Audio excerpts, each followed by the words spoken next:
पूर्णिया सांसद पप्पू यादव के एक बयान ने मानो राजनीतिक गलियारों में भूचाल ला दिया है। उनके इस बयान को महिला विरोधी नजरिए से देखा जाने लगा है। उनके इस बयान पर बिहार राज्य महिला आयोग ने स्वयं संज्ञान लिया और 3 दिनों का अल्टीमेटम दे दिया।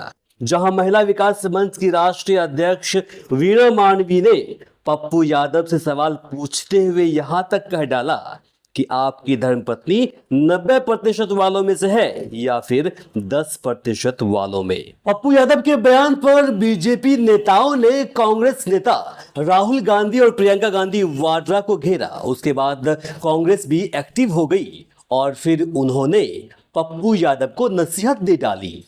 अब पूरा मामला क्या है आपको हम सिलसिलेवार तरीके से बताते हैं। दरअसल 3 दिन पहले पूर्णिया सांसद पप्पू यादव ने इंटरव्यू देते हुए कहा था कि सच्चाई यह है कि 90% महिलाओं का राजनीतिक करियर नेताओं को बिस्तरों से शुरू होता है। वे यही नहीं रुके, उन्होंने आरोप लगाते हुए कहा कि 70 से 80% नेता पॉर्न देखते हैं और चुनौती दी कि सभी नेताओं के मोबाइल चेक किए जाने चाहिए। अब क्या था, कई राज्यों में चुनावी माहौल गर्म होने के कारण महिला आयोग और बीजेपी नेताओं समेत कई लोगों ने उनके इस बयान पर आपत्ति जताई। जहां बीजेपी प्रवक्ता शहजाद पूनावाला ने इसे पप्पू यादव के इस बयान को गलत मानसिकता का प्रतीक दिया। उन्होंने कहा कि यह सोच महिला विरोधी इनकी आदत है। सुनिए उन्होंने क्या कहा। राहुल गांधी के करीबी, कांग्रेस पार्टी के करीबी पप्पू यादव सांसद ने बेहद आपत्तिजनक महिला विरोधी मानसिकता जो उनकी है उसको दिखाने वाला बयान दिया है। वो कहते हैं कि 90% महिलाएं बिना नेता के रूम में जाए राजनीति कर ही नहीं सकती। मतलब वो महिलाओं पर किस प्रकार का आरोप लगा रहे हैं।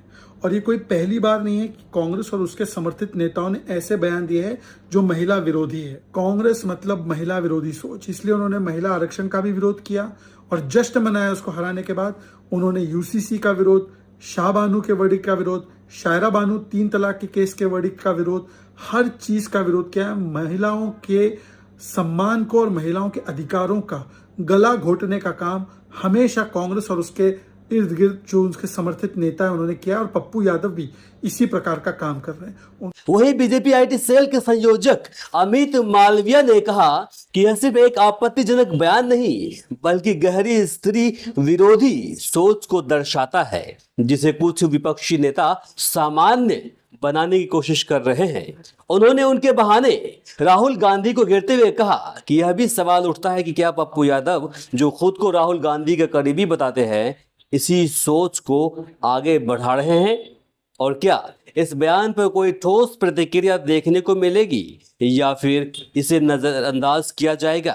पप्पू यादव के इस बयान पर अन्य नेताओं ने भी कड़ी प्रतिक्रिया दी। जहां बाहुबली विधायक अनंत सिंह ने बेहद तीखे शब्दों में पप्पू यादव को पागल बताया और उनकी पत्नी रंजीत रंजन को लेकर विवादित सवाल खड़े किए। जब कांग्रेस को लगने लगा कि पप्पू यादव के बहाने सभी कांग्रेस को टारगेट और बदनाम कर रहे हैं तो कांग्रेस भी आगे आई। जहां प्रवक्ता शमा मोहम्मद ने इस बयान को महिलाओं की गरिमा पर हमला बताते हुए पप्पू यादव को थर्ड रेट सांसद कहा और पार्टी से उन्हें कभी समर्थन न देने की बात कही। वहीं नेता मुमताज पटेल ने भी इसे शर्मनाक और स्तब्ध करने वाला बयान करार दिया। भाजपा और अन्य दलों द्वारा कांग्रेस नेतृत्व की चुप्पी पर सवाल उठाए जाने के बाद कांग्रेस की महिला नेताओं ने भी खुलकर इस स्त्री विरोधी मानसिकता का विरोध किया। इस बयान के बाद सामाजिक संगठन ने भी एक्टिव हो गई। सभी ने इस मुद्दे पर कड़ा रुख अपनाया। जहां महिला विकास मंच की राष्ट्रीय अध्यक्ष वीणा मांडवी ने पप्पू यादव से सवाल पूछते हुए कहा कि आपकी पत्नी 90% में आती है या फिर 10% वालों में। वहीं बिहार राज्य महिला आयोग ने स्वतः संज्ञान लेते हुए पप्पू यादव को नोटिस जारी करते हुए 3 दिनों के भीतर स्पष्टीकरण मांगा। साथ ही यह भी सवाल पूछा कि उनकी लोकसभा मेंबरशिप रद्द करने की सिफारिश क्यों न की जाए। काफी छीछा लेदर के बाद जब पप्पू यादव को लगने लगा कि यह मामला और भी बिगड़ सकता है तो आखिर में उन्होंने इस पर माफी मांग ली। उन्होंने कहा कि मेरा इंटेंशन किसी महिलाओं को दुख देना नहीं था, उनकी जो सम्मान है उस पर ठेस पहुंचाना नहीं था। लेकिन इस तरह की बातें जो सामने आती है इसे लेकर हमने अपनी बातें रखी है। हालांकि उनका यह भी आरोप था कि पॉलिटिक्स में लगभग 70 से 80% जो नेता हैं वे पॉड मूवी देखते हैं। बाकी इसे लेकर आप क्या सोचते हैं, कमेंट बॉक्स में अपनी राय जरूर दें। इस वीडियो को अधिक से अधिक शेयर करें ताकि अन्य लोगों तक पहुंच पाए। क्या आप सोचते हैं कि पप्पू यादव ने जो कहा वो सही है? कमेंट बॉक्स में अपनी राय जरूर दें। नमस्कार, शब खैर।